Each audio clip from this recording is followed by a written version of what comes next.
राधे राधे। आप सभी का अमृत कथा कहानियाँ चैनल में स्वागत है। गाज माता के व्रत को गर्जा माई का रोट कहकर भी बुलाया जाता है। गाज माता का व्रत भादो मास की अमावस्या के बाद कोई भी शुभ दिन देखकर किया जाता है। इसमें कच्चा धागा या सूत बादल गरजने वाले दिन रख देते हैं। धागे को पीला करके अपने कानों के कुंडल में या चूड़ी में जिस दिन हमें व्रत करना होता है उस दिन बांध लेते हैं। व्रत वाले दिन गाज माता की कहानी सुनते हैं। कहानी सुनते हुए हाथों में जौ के दाने लेने होते हैं और जो रोट बनाया जाता है उसको भी लेना होता है। फिर कहानी सुनते हैं।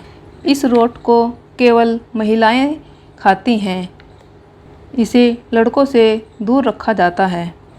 गाज माता का व्रत संतान प्राप्ति और संतान की लंबी उम्र के लिए रखा जाता है।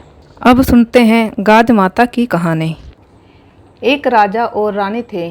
उनके कोई संतान न थी। तब रानी बोली, हे गाज माता, अगर मेरे गर्भ रह जाए तो मैं तेरे हलवे की कढ़ाई कर दूंगी।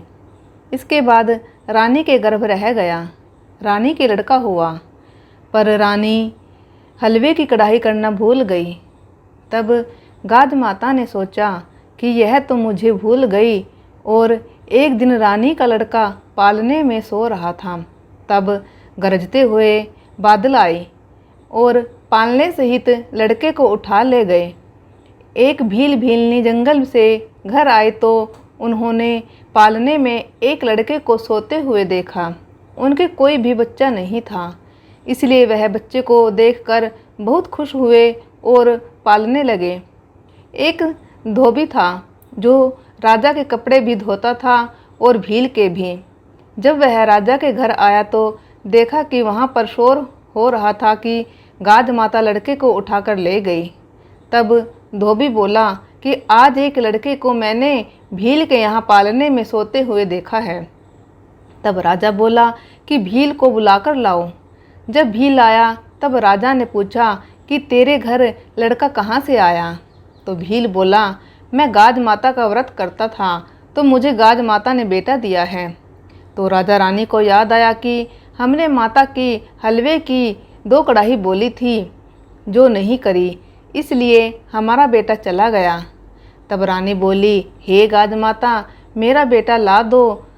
मैंने जितनी बोली थी उससे दुगनी कढ़ाई करूँगी और गाज माता का खूब धूमधाम से उज्जमन करूँगी। तब गाज माता ने उनका लड़का वापस ला दिया। भील भीलनी के यहाँ भी बहुत धन दौलत और लड़का हो गया। तब सारे शहर में राजा ने ढिंढोरा पिटवा दिया कि जब भी लड़का हो या शादी हो तो गाज माता का उज्जमन करें।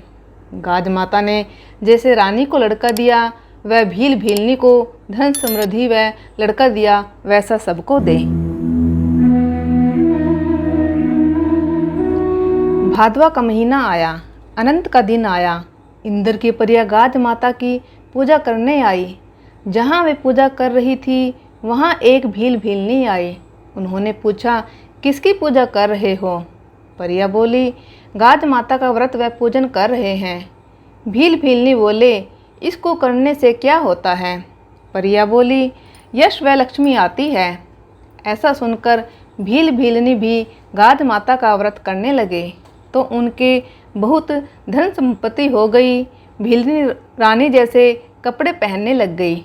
एक धोबिन के पास रानी व भीलनी के कपड़े साथ धुलते थे। एक दिन कपड़े बदल गए। रानी नहा धोकर कपड़े पहनने लगी। देखे तो कपड़े बदल गए। तुरंत धोबिन को बुलाया और पूछा, मेरे जैसे कपड़े कौन पहनता है? मेरे कपड़े बदल गए हैं। धोबिन ने कहा, एक भीलनी है। तो रानी ने कहा, उसे तुरंत बुलाओ। भीलनी को बुलवाया गया और पूछा, तूने चोरी की या डाका डाला जो तू मेरे जैसे कपड़े पहनती है? भीलनी बोली, मुझ पर तो गाज माता प्रसन्न हुई है। रानी बोली, मेरे भी बच्चा नहीं है, मैं भी यह व्रत करूं क्या? भीलनी बोली, व्रत भले ही करो पर भंग नहीं होना चाहिए। रानी ने व्रत करने शुरू किए। उससे लड़का हो गया। बहुत खुशी मनाई गई। वापस गाज माता का व्रत आया तो पड़ोसन को पूछने गई, मैं रोट कैसे खाऊं, बच्चे का पेट दुखेगा। पड़ोसन कुछ नहीं जानती थी, बोली, कंकरिया कसार व मोगिया मगध खा लेना। रोट नहीं खाने से गाज माता रुष्ट हो गई। रात को 12 बजे पालने के साथ बच्चे को अदृश्य कर दिया।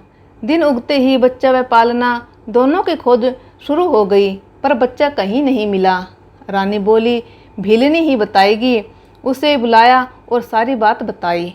भीलनी बोली, रानी व्रत भंग हुआ है, अब अगले व्रत का ध्यान रखना। रानी के फिर एक लड़का हुआ। रानी ने भक्ति भाव से गाज माता का व्रत किया। गाज माता प्रसन्न हुई और पहले वाला बच्चा व पालना वापस रात को लाकर रख दिया। बच्चे को पाकर सब खुश थे। तब से सभी जन गाज माता का व्रत करने लगे। गाज माता निपुत्रियों को पुत्र देती है और सबको भरा पूरा रखती है। गाज माता की जय।